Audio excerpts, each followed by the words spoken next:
All right. Hello, everybody. Welcome once again. Again. Again, right, to Recovery Uncovered with Danya and B, or B and Danya. Or D&B. Yeah. Today we have with us this wonderful human being that I get to know and work with, and not only as a boss, but as a friend and a person in recovery, Zach. Mr. Zach the man. Zach the man. So, go ahead, Daniel. Hey, Zach, when you first got into recovery, what was it like? We're just going to talk a little bit about your recovery. Okay.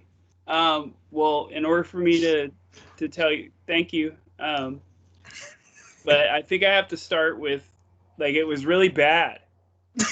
It was really bad. It got really bad. I was 26 years old, and from the time I was 24 till I wound up in treatment, it just got progressively worse, and I had just come back to Texas, and I think I kind of stayed gone in my disease. I stayed away, and I think that for the first time, my disease was on display for my family to see.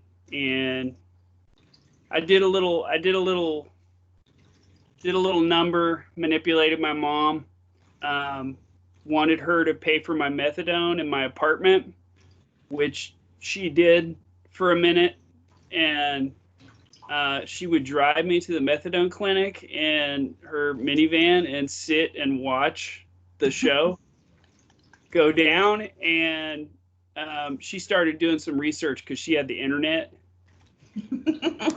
and I was paranoid.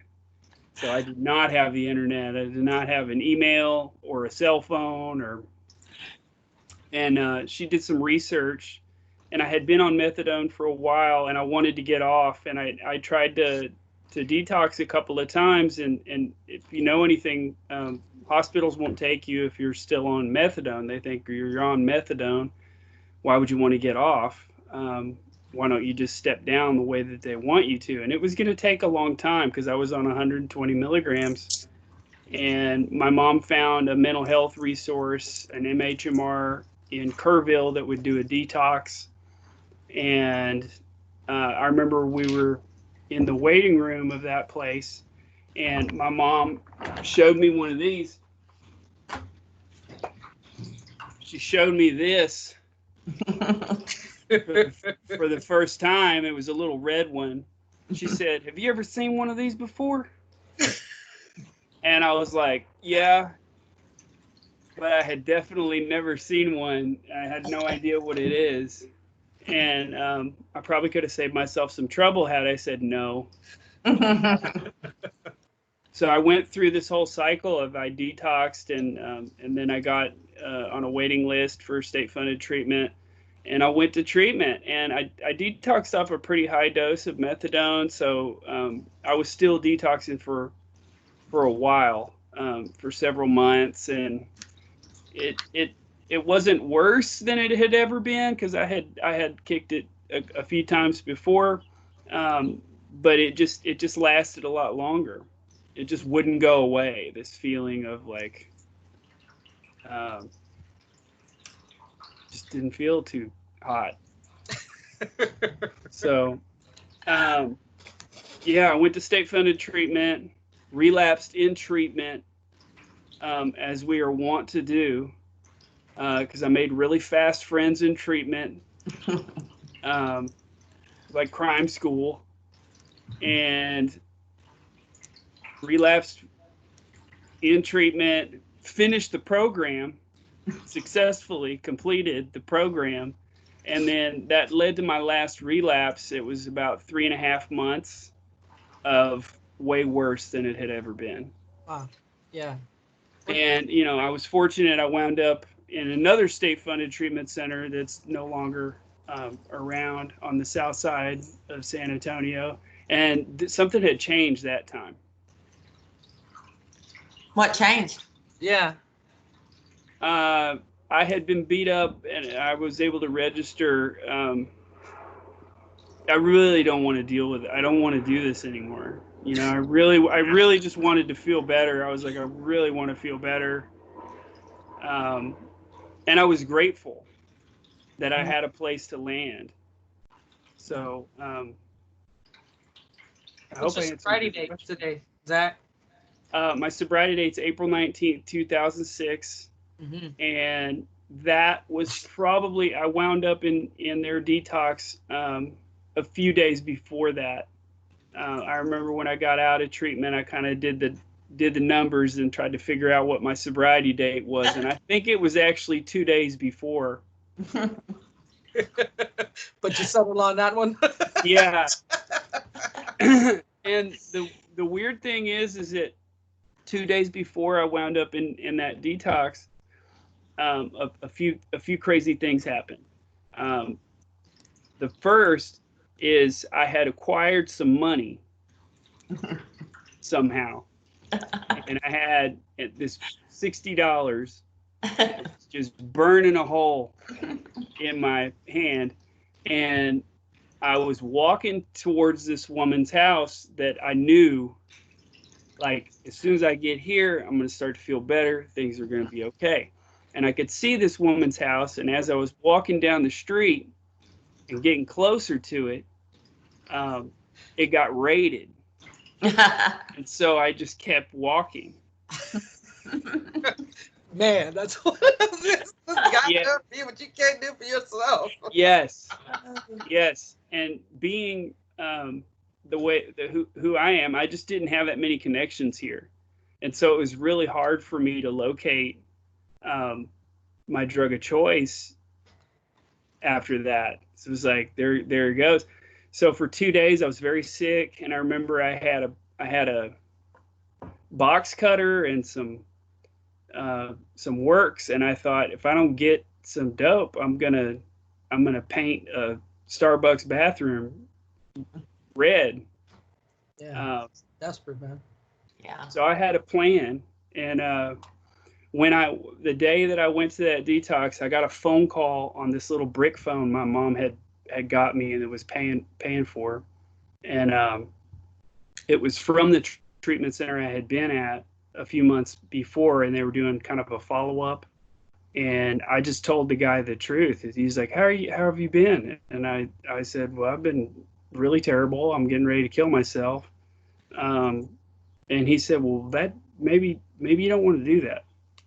And so I was like, what do you suggest? And he said, there's this place on the south side.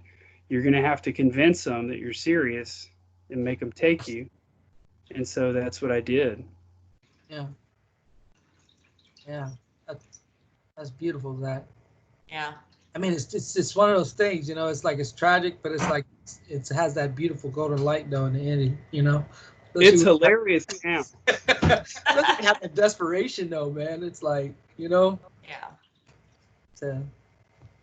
So what's one key thing that you can say that as far as with your recovery, that's something that you've hold on to, or something that you do that keeps you going and sustainable on a daily? That book that I showed you, the first page of that book, as far as I know, is page 86. And the first page, yeah. And the first page of the book is page 86, and I read 86 through 88 every morning. Yeah. And for people who don't know what that book is, can you tell them what it is? It's the Big Book of Alcoholics Anonymous. It's the source of the original 12 steps. I was thinking, when you were asking me that, I was thinking about something somebody said to me pretty early on. I got a job as a janitor working in a mega church when I first got sober, and I just tried to do everything different. I remember a guy in treatment. I asked him, I said, he was one of us. He was a person in recovery, and he was also a licensed chemical dependency counselor. And so I asked him, I was like, how much of yourself did you have to change? How much did you have to change? And the thing that he said that always stuck with me, he's like, I had to change it down to the way that I wrote my name. And I didn't necessarily change that much, but I know that, along the way, I find out that I have like problem areas where I used to not have areas, much less problems in those areas that I could identify. And so I have to continue to grow along the way. Yeah. Beautiful. Beautiful. I like that you have to change down to your way you sign your name. That's awesome. No, I never thought about it like that, but that's pretty cool. Yeah, in the book it talks about a complete psychic change. Yeah. A rearrangement of our thoughts, thought patterns, and emotions, and the way that happened and keeps happening for me is by continuing to get willing to work the 12 steps. Yeah. It's a beautiful staple. It's awesome. It's happened in our lives. Well, thank you, Zach. Yeah, thank you. Glad you came. I always love hearing you share your experience, strength, and hope, brother. Yeah. It's always a pleasure. So glad you are here today. Yeah. Thanks for having me. I like sharing that story. Yeah. Yeah. It's one of those stories like, man. Well, all signs were pointing to like, man, you really don't know what you're doing. Right? Something's got to give, man. Yeah. So, and it's a beautiful thing and that you're here with us today. So, all right. I just want to thank you. And Tanya, we're going to go ahead and wrap this up. Okay. Thank everybody for tuning in, and see y'all next week. See you next week. Bye. Thanks, guys. Smooth beans. Bye.